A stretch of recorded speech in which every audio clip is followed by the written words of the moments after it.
The story of the Rothschild family. Beneath the glamorous facade of global financial corporations and banks, the Rothschild family has emerged as a symbol of absolute financial power, both captivating and controversial.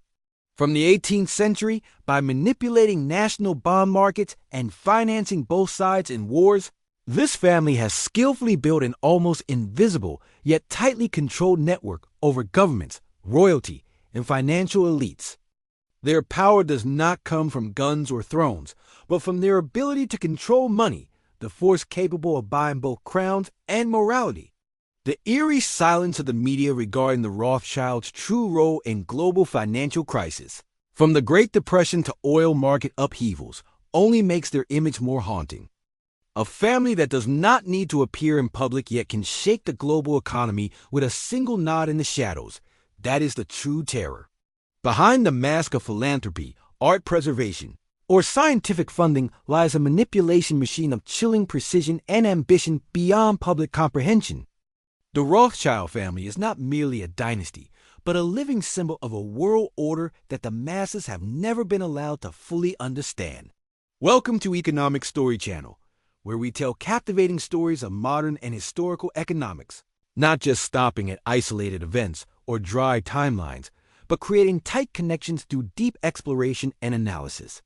Rothschild, the hidden financial overlords of humanity. Without needing to appear on any billionaire rankings or display their name at global financial conferences, their power still forces the world to bow. The Rothschild family has never been on the Forbes list, yet they possess wealth far surpassing the richest names on the planet. Trillions of dollars are not held in national treasuries or recorded in any bank's ledgers, but are cleverly concealed within layers of covert power. That is the cold-blooded legacy this family has built over more than 300 years. No spotlight, no grand speeches, they merely stand behind the scenes, orchestrating the world like a pre-written play. And all of us, from governments to stock markets, are merely puppets pulled by their strings. You could live your entire life in the modern world without ever hearing the name Rothschild. Yet the currency you use, the inflation you endure, and the macroeconomic decisions affecting your life all pass through financial channels that the Rothschilds have constructed with a unique strategy, manipulating currency to control economic power. Step by step, they created a colossal global financial empire, an invisible yet real network operating through the central banking systems of over 165 countries worldwide, from Afghanistan to Zimbabwe, from Washington to Brussels. Those seemingly independent financial institutions are deeply influenced by a family with no official titles. And if you think the U.S. Federal Reserve is a government institution, think again. In the shadows, hands are strangling the financial heart of America. According to various sources, the Rothschilds are among the main shareholders of the Fed, a private institution granted full authority to print money and determine the world's largest monetary policies.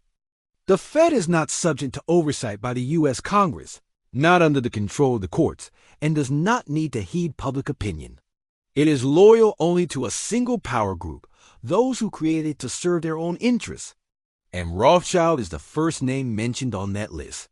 Behind the Fed, the U.S. Internal Revenue Service is also suspected of being a financial coercion tool controlled by the same group of bank shareholders. Under the guise of taxation, it drains the lifeblood of the American people, funneling that money back into the pockets of those holding the reins of the entire system. Beyond that, the Rothschilds are believed to influence the World Bank and the International Monetary Fund, the two largest financial institutions on the planet, capable of directly intervening in the economic and monetary policies of developing nations. With a strategy of helping by binding, the Rothschilds have turned poor countries into perpetual debtors, forcing them to cut social welfare, relinquish control over resources, and open their doors to Western corporations. These companies, in turn, have hidden shareholders closely linked to banks controlled by the Rothschilds. Their tactics are not loud or dictatorial in appearance, yet they are precise to the point of ruthlessness. They do not siege with guns, but with compound interests, not invade with armies, but with financial bailout packages. Nations that borrow from the IMF or World Bank have essentially placed a noose around their own necks and handed the rope to the Rothschilds. They don't need to write laws, for as Meyer Amschel Rothschild said, "Give me control of a nation's money, and I care not who makes its laws." True power does not lie in Congress, the White House, the IMF, or the Fed. It lies in the hands of those who hide, know how to manipulate money flows, and quietly control the world from behind the scenes. And if you have the courage to look directly into the darkness, the first name you will see is still Rothschild. From the cramped, damp Jewish quarter in Frankfurt, where poverty and prejudice forged the survival instinct, Meyer Amschel Rothschild did not choose the path of resistance with swords, but a different route. He controlled finance, manipulating power from the shadows. He needed no throne, no army. All Meyer needed was to understand one thing: whoever controls money controls everything. From his teenage years, Meyer dove into the world of monetary commerce with innate acumen. While his peers were still playing in the dirt by the main river, Meyer was apprenticing at the Oppenheimer Bank in Hanover, where he accessed the most advanced financial ideas from England at the time. Don't lend small sums to individuals, lend to kings, for the profits are higher, the risks lower, and if necessary, you can control entire courts with a single debt contract. Meyer didn't just learn banking. He learned the dark truth. The one who holds the pen to sign contracts is far more fearsome than those who wield swords. The real opportunity came when Meyer met Prince Wilhelm, a man so wealthy he rented out entire armies for profit. Wilhelm didn't need money but feared others knowing he had it. And Meyer understood immediately. He needed a trusted figure to hide money and move capital without leaving a trace. Thus, a silent agreement was born. Meyer stood in for Wilhelm, lending money to governments and monarchs under the Rothschild name. Wilhelm's wealth was safely shielded, while Meyer's name soared across Europe. In the financial world, trust is not built on honor, but on the fact that someone holds the money of the continent's wealthiest. However, the turning point came when Napoleon's armies swept through Germany, forcing Prince Wilhelm into exile. Before fleeing, Wilhelm entrusted Meyer with $3 million, an enormous sum at the time, to hold in safekeeping. But Meyer didn't just hold it. He used it as fuel to ignite the financial machine he had quietly built. With this colossal sum, Meyer ventured into a realm previously reserved for dynasties or empires, controlling credit for nations. He abandoned trading in antiques and rare coins to focus entirely on banking. Like a predator with extraordinary hearing, Meyer leveraged wars in the Industrial Revolution to channel capital, lend, profit, reinvest, and extend influence to every corner of the European market. When France fell into crisis, Meyer supplied money for uniforms. When the textile industry boomed in England, he was a leading importer. And when Europe entered a period of political turmoil, Meyer shaped the new order with money. But Meyer didn't stop there. While other financiers focused on building empires in a single city, Meyer thought bigger, creating a transnational banking network led by his own sons. His 5 sons were like 5 arrows, aimed at the 5 largest financial centers in Europe: Frankfurt, the heart of the dynasty, London, Vienna, Paris, and Naples. Nathan Meyer Rothschild was sent to England, the strongest financial market at the time, to take root in the heart of the empire where the sun never sets, and he succeeded. Within a few decades, Nathan not only controlled the British banking system, but also dominated the government bond market, wielding influence far beyond that of the British Prime Minister. The other sons took their positions in Austria, Italy, and France, maintaining a system of continuous information, capital flow, and banking decisions updated daily. From then on, the Rothschild family not only became Europe's lender, but also controlled the flow of money from behind the scenes. No government could stand without them. The Rothschild banking system was the first international financial model in human history, operated by a single family, yet wielding power greater than any empire. They established their own financial intelligence network, transmitting information faster than any government. They simultaneously funded both sides in wars, ensuring that no matter who won, they would always win. They used the oldest strategy of empires: divide and conquer, lend to control, and manipulate to ensure no one could surpass them. No one elected them, no one appointed them, yet they ruled in their own way. While kings, prime ministers, and politicians constantly change, the Rothschilds remained firmly seated on their financial throne. Because they didn't need power on paper, they possessed true power, the flow of money. You can question a government's transparency or criticize a leader, but no one can prosecute a transnational banking network disguised as private. That is where true power hides. That is where decisions about wars, inflation, financial crises, or economic recovery are made. Not at the United Nations, not in the White House, but in the discreet meeting rooms of the Rothschild Bank. The Rothschild empire is not just a money-making machine. It is a global power superstructure built on greed, intellect, and ruthlessness. A system where morality has no place, where war is a business opportunity, and where a family can turn an entire continent into its debtor. And if you still think power lies in the hands of governments, think again. For over the past 300 years, lawmakers have merely been actors. The script has always been written by the Rothschild family, and the world has long been held in the palm of their hand. The Battle of Waterloo, the scam of the century. Nathan Meyer Rothschild was the third son and the most capable of Meyer Amschel Rothschild's 5 sons. In 1798, he was sent to England to establish a foundation and expand the Rothschild family's banking system. Relying on an astonishing innate talent for finance and highly sophisticated methods, after nearly 40 years, he became the most influential figure in London's banking system. At the same time, the eldest brother, Amschel, managed the family bank's main branch in Frankfurt. The second brother, Salomon Meyer Rothschild, established a family bank branch in Vienna, Austria. The fourth brother, Karl Meyer Rothschild, established another branch in Naples, Italy, and the youngest, James Meyer Rothschild, had his own bank in Paris, France. The Rothschild family's banking system was the world's first international banking conglomerate. After building this private international banking system, the Rothschilds began pursuing their ambitions of domination. At that time, the Anglo-French War was raging fiercely. This war was closely tied to the future fate of all of Europe. If Napoleon Bonaparte emerged victorious, France would undoubtedly become the master of the European continent. But if the Duke of Wellington defeated the French army, England would become the dominant nation in Europe. The Rothschilds, however, didn't care who won or lost. Their only concern was that if England lost, the price of British government bonds would plummet. Conversely, if England won, the price of British bonds would soar.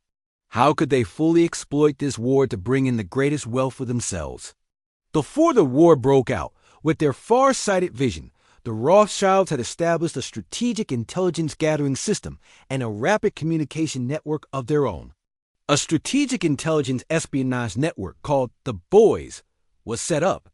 These boys were dispatched to take root in capitals, cities, and trading and commercial centers across Europe.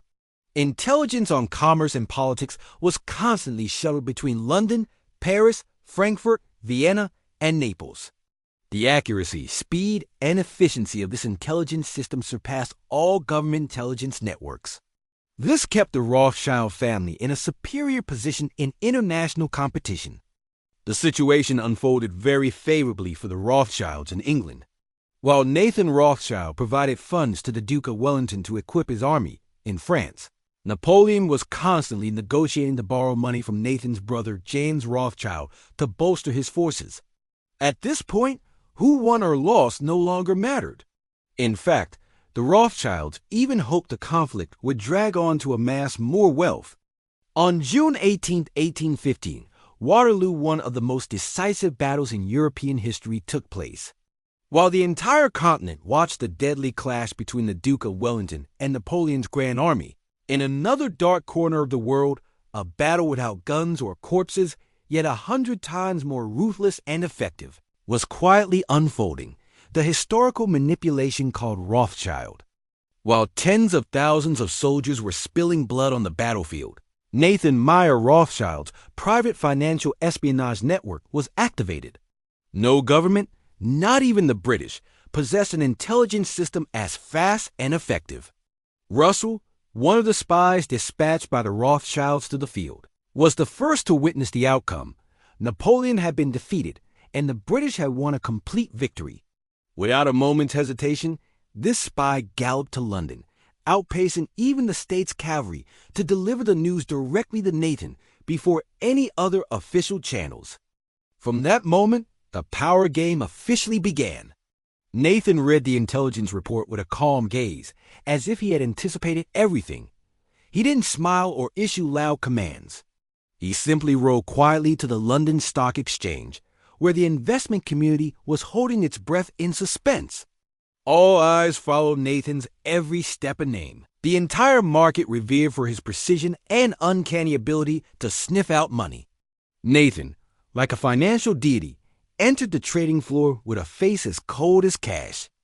He sat still, arms crossed, staring at the table. The crowd immediately understood the message. England had lost. Fear spread like a plague. Within minutes, the panicked crowd began selling off British government bonds, the asset once considered Europe's most solid financial foundation. Within hours, the entire British bond market had plummeted. Value evaporated by the second. Bonds were devalued to unimaginable levels, worth less than 5% of their original value. The entire market was in chaos. It wasn't just a financial event, it was a true nightmare. Yet in that chaos, a silent command was issued. Rothschild bank employees, strategically placed in the shadows beforehand, began to collect. No arguments, no haggling. They bought up everything others were fearfully discarding, acquiring every bond and debt note of the British government at absurdly low prices. It was so cheap it insulted the national treasury, and they did it all in absolute silence, like a long calculated execution ritual. 3 days later, when official news from the Duke of Wellington reached London, all of England realized in shock that they had won a great victory. But by then, it was too late. The Rothschilds had swept up all the bonds on the market and suddenly became the British government's largest creditor. No soldiers, no courts were needed. With a single devastatingly precise strike, the Rothschilds bound the nation's finances with a rope of debt, controlling the entire monetary flow of the empire where the sun never sets. Within 24 hours, Nathan Mayer's wealth multiplied 20-fold, an unimaginable figure, surpassing all that England and France had earned in over a decade of continuous war. The Great War on the battlefield ended with an even greater victory on the trading floor, where the Rothschilds rewrote the rules with cold blood and dark genius. After this legendary coup, the Rothschilds not only grew richer, but began to wield true power. With the volume of bonds in their hands, they controlled bond values, regulated the credit market, and directly influenced the Bank of England. They didn't need elections or the prime minister's seat, yet they could force any government to bow because they didn't control laws. They controlled money. The story of Waterloo is not a lesson about war or politics, but about the invisible power that governs this world: finance. If history is an epic of the victors, then the Rothschilds are the ones who bought victory with the market's panic, the blood of tens of thousands of fallen soldiers, and an information game they never lost. This is not a myth. This is history written in gold, debt, and the most perfect deception the financial world has ever seen. Beyond bonds, the gold market. Beyond manipulating bonds, credit, and central banks, the Rothschild family is also the name behind the most powerful invisible fist in global finance: the gold market. Gold is the metal universally recognized as the standard of wealth, long serving as the ultimate tool to measure value, preserve assets, and control the international monetary system. For nearly a century, the power to manipulate global gold prices was concentrated in the hands of a group led by members of the Rothschild family. With the famous London Gold Fix, established in 1919 as a private company, the LGF was essentially a secret chessboard, where a few influential figures met each morning to agree on a so-called balanced price. No public auctions, no decentralized algorithms, just an internal game among banking tycoons, with the Rothschilds at the center, coordinating and leading the entire process. Every day at 10:30 a.m., five men sitting at the Rothschild headquarters in Newport, opposite the Bank of England, would decide the gold price the entire world had to accept. That was the fixed price, the anchor for all global transactions, from purchase contracts to National Reserve assets. Behind those seemingly cold numbers was a game full of calculations. By obtaining information in advance or manipulating the price-setting process, an organization could reap billions of dollars in minutes of trading. And that is exactly what the Rothschilds executed perfectly. They didn't trade gold like merchants. They set its price like kings. Under the banner of the London Gold Fix, the Rothschilds turned gold prices into a strategic tool to control currency values, suppress emerging markets, or push financial rivals into speculative traps.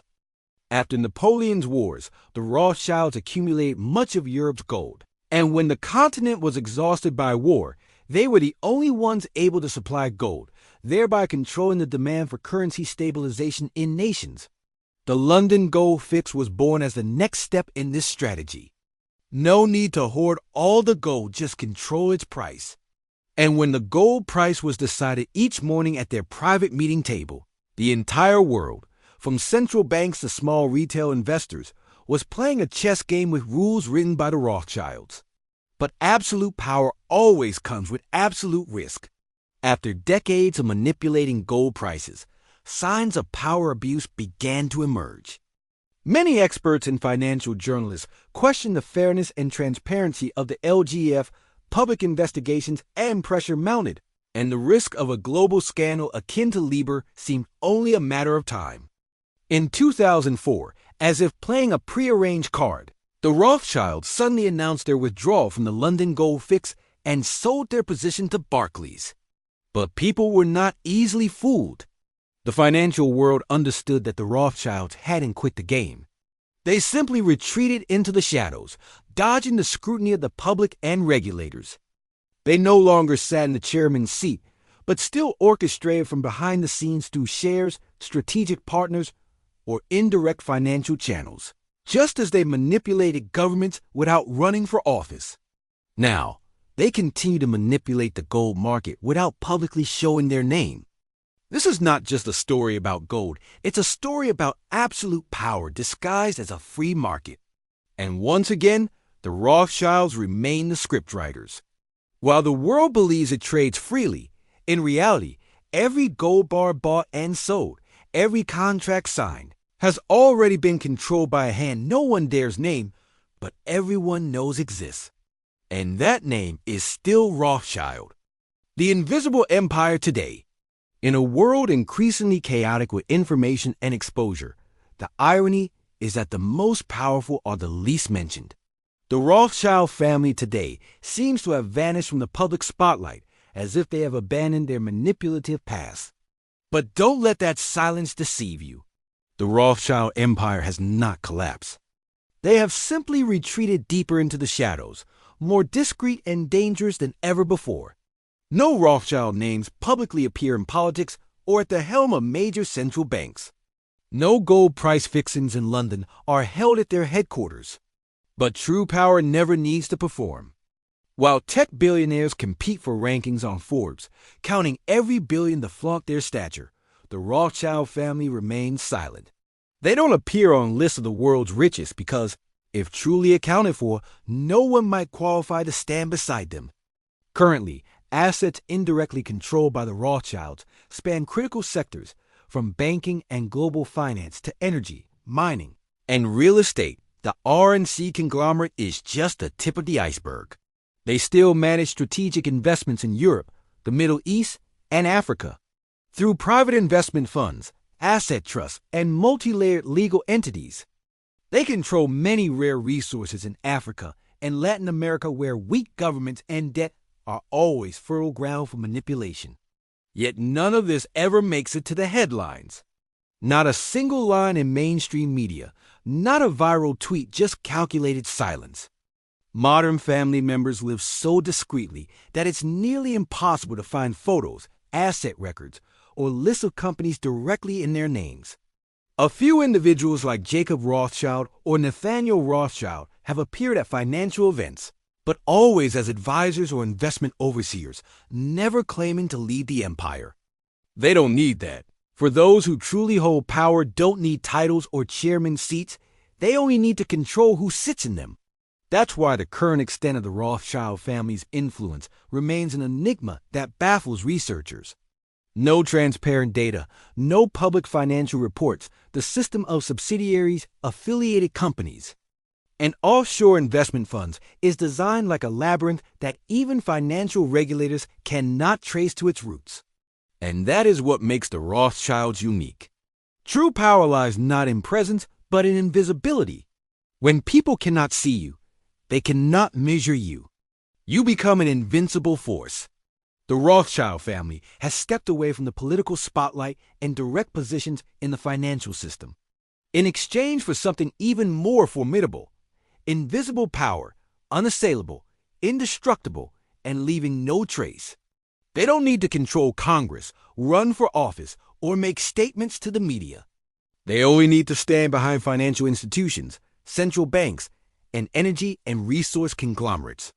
And that is more than enough to keep their hand on the lever of the world's fate. The Rothschilds haven't disappeared. They've transformed into a nameless power, a power every ruler knows exists but no one dares name outright. And in this world, that is more than enough. The story of the Rothschild family ends here for today. This has been a long episode, and thank you so much for watching the entire video. If you found it interesting, please give us a like, a share, and a subscribe to Economic Story Channel. And if you'd like to add anything, please feel free to comment below so we can discuss together. For now, goodbye and see you next time.